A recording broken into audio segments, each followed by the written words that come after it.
중국이 이렇게 가면 우리도 또 전 세계 글로벌 금융 시장이 흔들립니다. 미국도 영향을 받긴 받아요. 중국이 가장 아프지만 미국도 영향을 받을 거고요. 우리는 엄청난 영향을 받을 겁니다. 이런 상황이 발생하게 되면 한국은행도 계속 금리 동결로만 가기는 좀 힘들 거다. 안녕하세요. 돈이 되는 지식 토크 뒷동산의 박상학 기자입니다.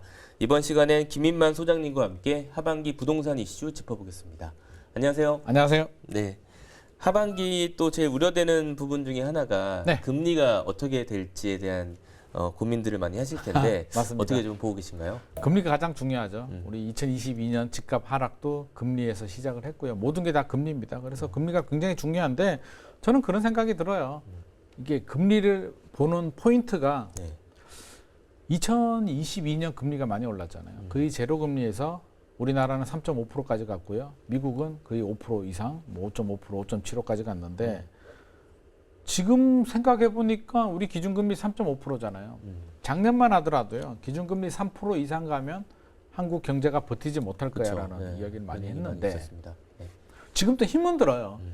금리가 올라가니까 대출이자 부담 때문에 힘은 드는데 버티지 못하고 우리가 못 견딜 수준인가 그러면 그냥 일상생활 하고 있거든요.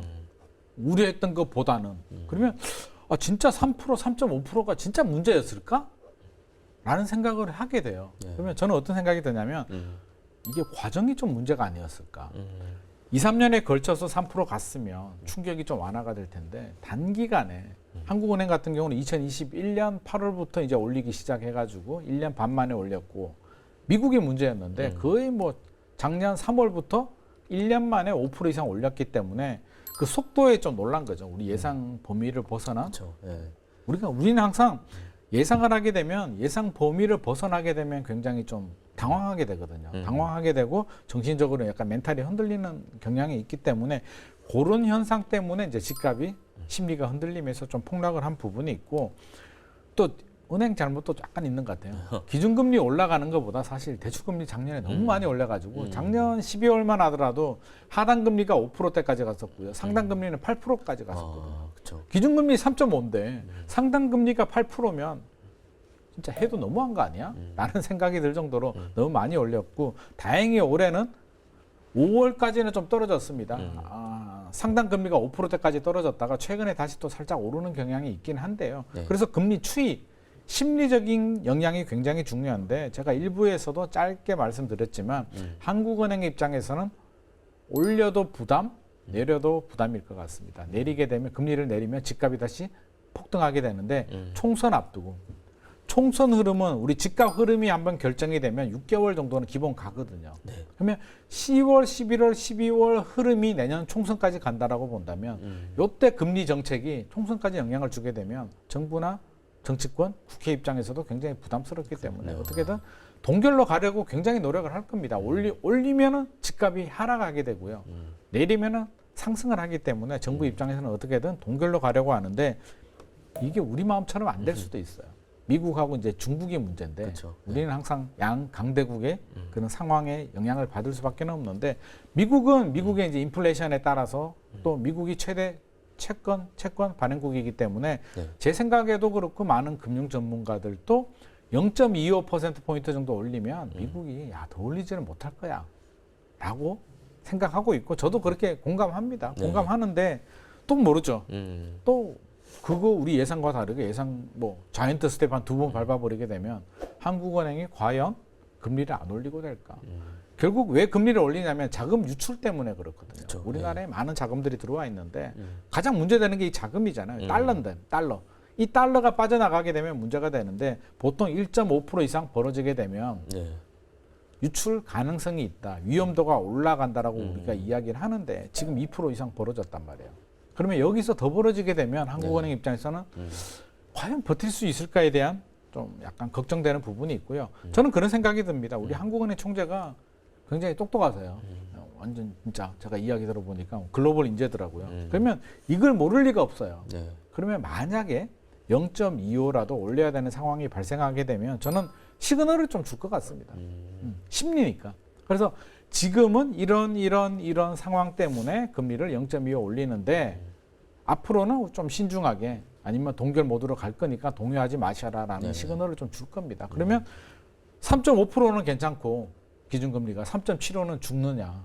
저는 그렇게 보지는 않습니다. 네. 그래서 그 0.25 올라가는 불확실성, 아무 이야기하지 않고 0.25를 올려버리게 되면 시장에서는 야 지금 0.25 올리는 게 그럼 앞으로 또 얼마가 더 올라간다는 거야? 라는 불안감이 확산이 되면 걷잡을 수 없거든요. 네. 근데 그런 시그널을 준다면 0.25 정도는 저는 충분히 감내할 수 있는 수준이라는 생각이 들고요. 제가 가장 걱정되는 건 지금 중국입니다. 중국이 상당히 좋지 않습니다. 네. 지금 최근 뉴스를 보면 중국의 이제 부동산 개발 업체들 1위 업체가 비구이 위안인데 네. 비구이 위안이 달러 채권 이자를 갚지 못했어요. 채권 296억 원을 갚지 못해가지고요. 30일 유예 기간 내에 해결하지 못하면 일단 부도 처리가 됩니다. 달러 채권에 대해서는.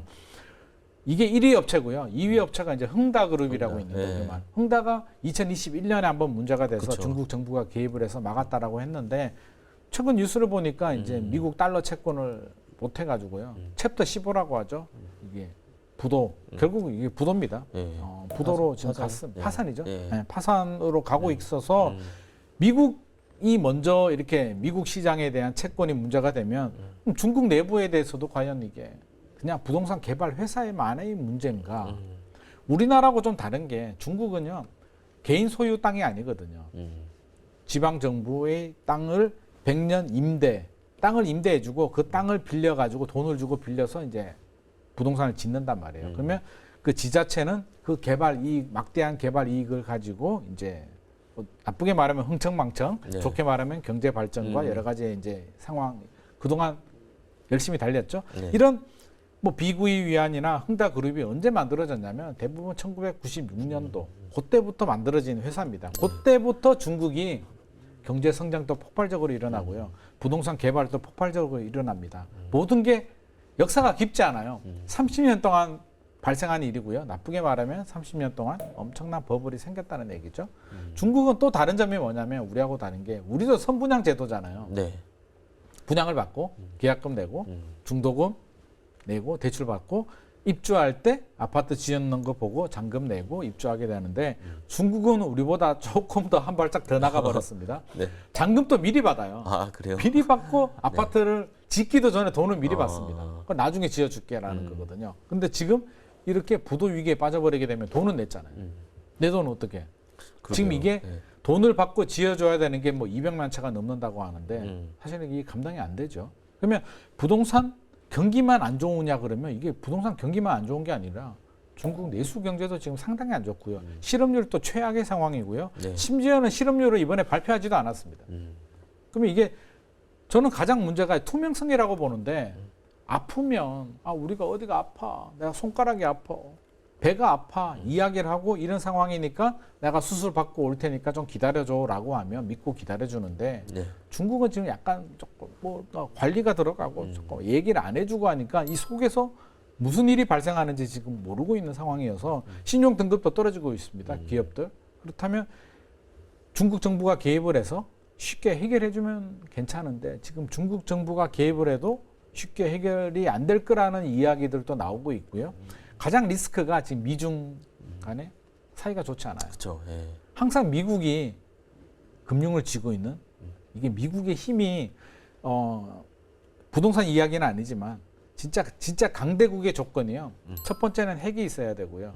두 번째는 에너지, 석유가 있어야 되고요. 세 번째는 금융이거든요. 그러니까 돈줄이라는 거죠. 이 세 가지를 가진 나라가 생각보다 많지 않습니다. 러시아도 금융이 없고요. 중국도 사실 금융이 좀 약하거든요. 영국이 요즘 조금 힘이 빠졌지만 이걸 좀 가지고 있는 업체이기도 하고요. 절대적인 강자는 미국이죠. 그렇죠. 예. 근데 지금 미중 간의 갈등, 중국이 약간 뭐 어떻게 보면 약간 미국한테 약간 대들은 2위가 나 이제 2위 되니까 야 1위 너 별거 아닌 것 같은데 네. 한판 붙자 뭐 이런 분위기인데 이게 90년대 일본이 80년대 90년대 일본이 이제 경제 2위였을 때 비슷한 상황이죠. 한번 붙자. 까짓 거 뭐 우리 일본 땅 다 팔면 미국 4배 사 막 이런 자신감이 넘쳐 흐를 때 미국이 한번 욱 밟아주게 되죠. 프라자 합의를 통해서 환율을 한번 건드려 주니까 일본이 잃어버린 20년을 가버렸거든요. 부동산 폭락을 하면서 지금 또 미중 간의 갈등 뭐 여러 가지 하면서 결국은 미국이 마지막 카드로 금융을 저는 건드린다고 보여집니다. 그러면 중국이 한 번은 올 때가 왔다. 왜? 이 버블이라는 거는요. 결국에는 시간이 지나서 서서히 안정이 되거나 아니면 한번 터져서 한번 떨어져야 되는데 서서히 안정되는 게 가장 좋긴 하죠. 연착륙이 가장 좋은데 그 타이밍을 약간 놓쳐버렸다는 생각이 좀 들긴 하고요.